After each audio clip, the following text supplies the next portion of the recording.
ये कंटिन्यूशन है पहला वीडियो का, यह है part 3, land use pattern in India. India में कैसे अब तक लैंड यूज़ किए गए हैं।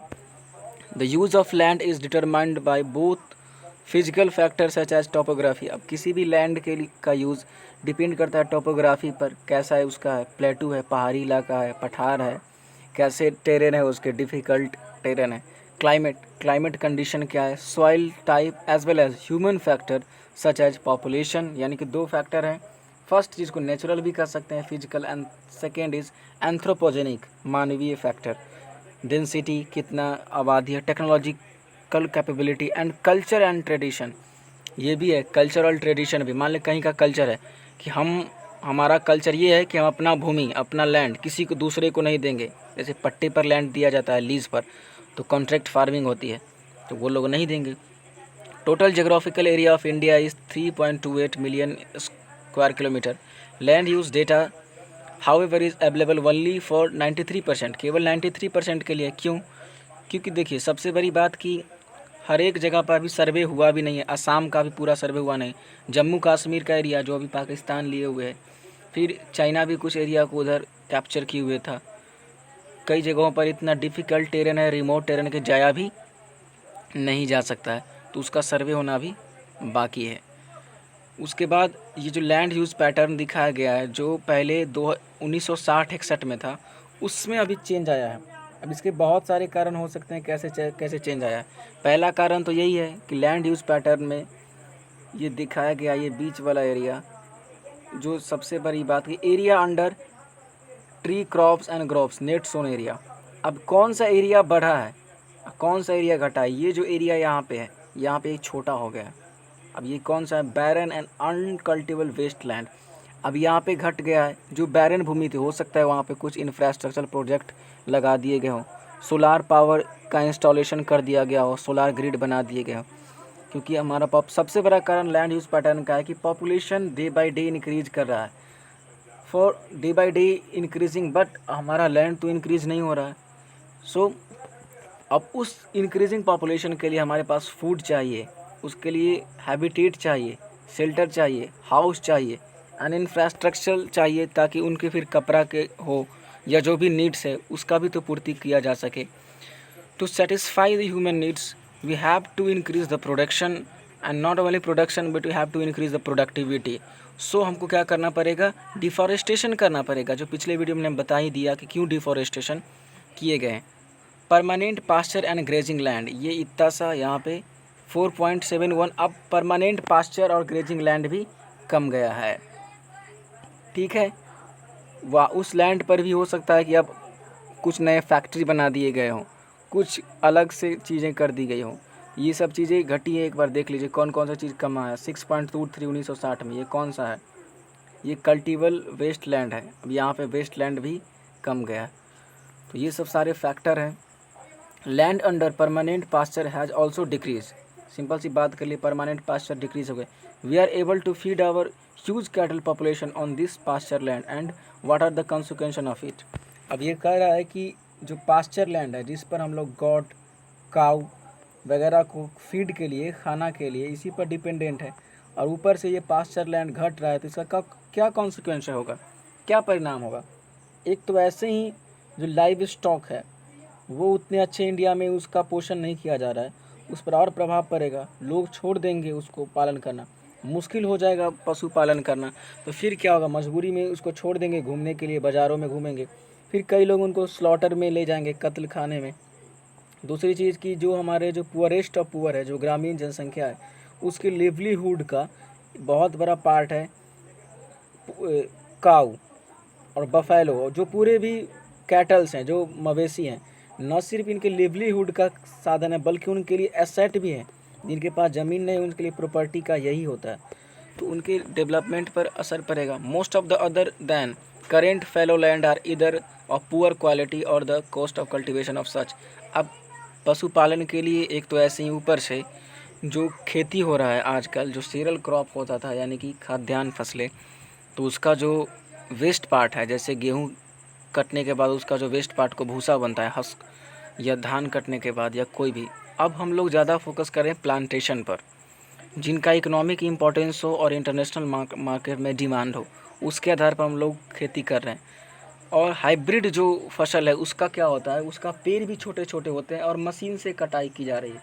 तो जो डंटल होते थे, जो स्टबल होता था, स्टबल जो पेड़ का, इसको स्टबल कहा जाता है, इतना बड़ा, तो वो अब छोटे हो रहे हैं, तो भूसा भी कम हो रहा है। दूसरा बात कि हम लोग अब कोशिश कर रहे हैं वैसे चीज़ों को ग्रो करें जिसका डिमांड हो, जैसे कैश क्रॉप जिसको कहा जाता है, तंबाकू, तंबाकू ही बेच लेंगे भाई।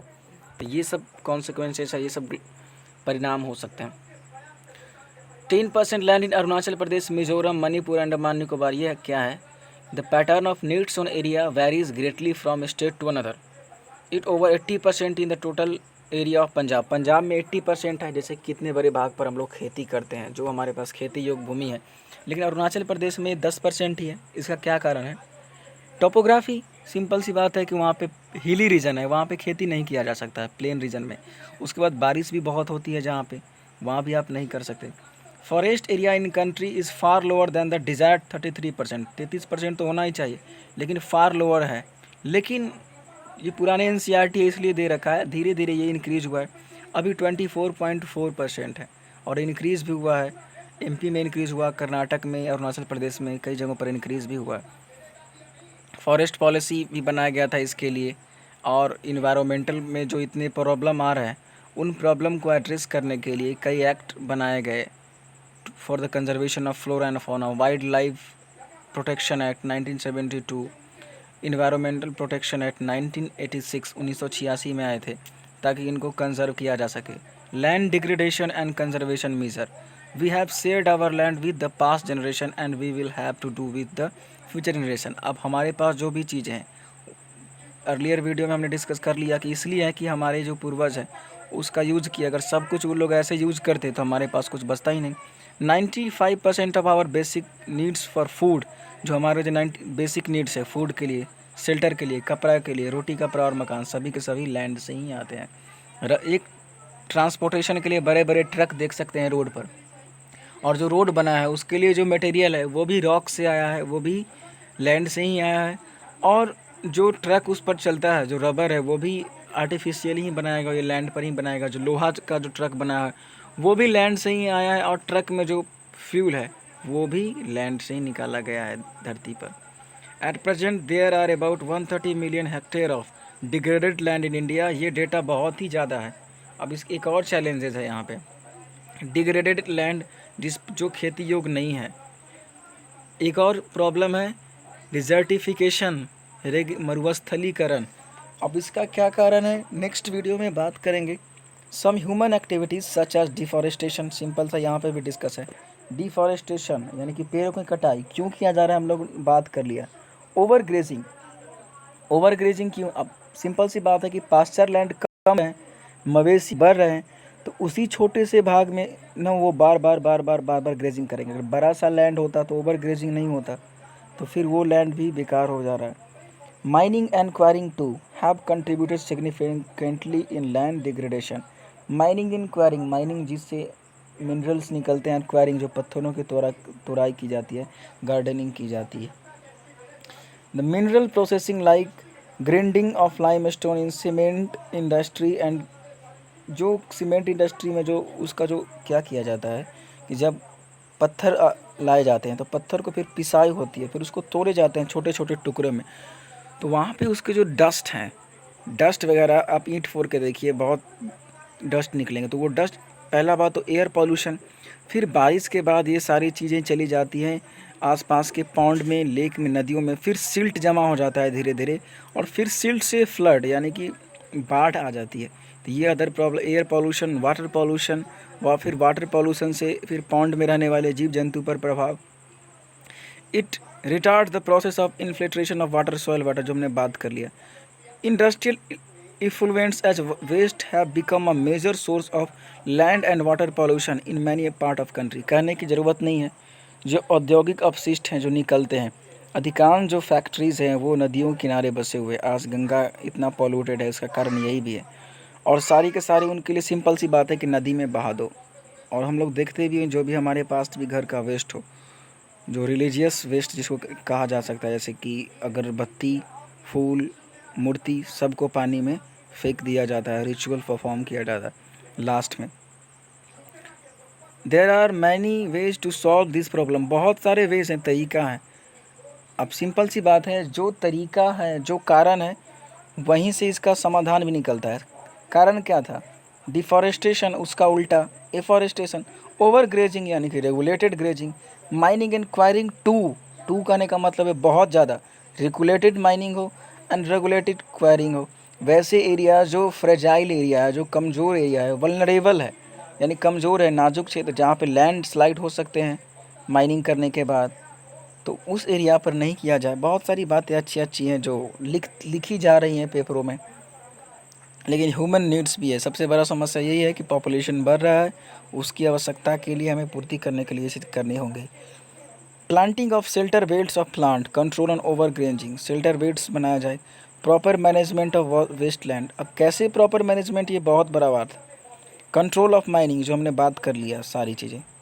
सॉइल एज ए रिसोर्स, हमने बात कर लिया है कि सॉइल में, मिट्टी में और लैंड में क्या अंतर होता है। सॉइल इज़ इम्पोर्टेंट है, धरती का वो भाग जहाँ पे पेड़ पौधे उगते हैं, मिट्टी कहलाता है, सॉइल होता है। The upper layer of the land where flora and fauna grow, flower and plant can grow called soil, flora and fauna तो नहीं। Top soil, the upper soil. अब इसके कई लेयर हैं और ये काफ़ी कम्प्लेक्स प्रोसेस है। मिट्टी के निर्माण का जो प्रोसेस है काफ़ी कम्प्लेक्स है। Soil is a living system. अब इसका क्या मतलब है कि soil is a living system? It takes million of year, हमने डिस्कस कर लिया है। डिपेंड करता है सबसे पहले relief, pattern rock, parent rock. अब किस तरह के रॉक से वो बना है। अगर वो रॉक कहीं लाल मिट्टी मिलती है, कहीं ब्लैक सॉइल है। अब ब्लैक सॉइल इसलिए ब्लैक है क्योंकि जो डेक्कन ट्रैप है इंडिया का, वो ब्लैक सॉइल से भरा हुआ है। वो उसका जो सोर्स है वो लावा है, मैग्मा है, वोल्केनिक एक्टिविटी से बना है, राख से बना है, तो फिर वो ब्लैक होगा। इग्नेस सॉइल होते हैं, आग्नेय चट्टान, जो प्राइमरी चट्टान कहा जाता है। कहीं रेड सॉइल है। तो ये सब क्लाइमेट पर भी डिपेंड करता है और किस तरह के रॉक से बने हैं। Various forces of nature such as change in temperature, temperature भी चेंज होता है। Action of running water, wind and glacier activity of decomposers etc contribute to formation of soil. बहुत सारे फैक्टर हैं। टेम्परेचर, एक निश्चित टेम्परेचर के बाद लैंड में भी चेंज आता है। रनिंग वाटर, कहीं पर अगर काफ़ी फास्ट फ्लोइंग रिवर है या पानी से, तो वहाँ पे मिट्टी का डिग्रेडेशन होता है, वेदरिंग प्रोसेस के कारण इरोजन होता है और वो फिर सॉइल चेंज हो जाता है, ओवर चेंज हो जाता है उसका। On the basis of the factor responsible for the soil formation, colour, thickness, texture, age, chemical and physical property, the soil of India can be classified in different types.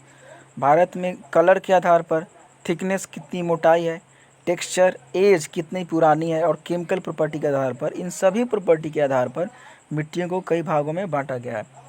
First classification of soil, इसमें देख लेते हैं। Alluvial soil, ये जो soil होते हैं, एक काम करते हैं, इसको नेक्स्ट वीडियो में बात करते हैं।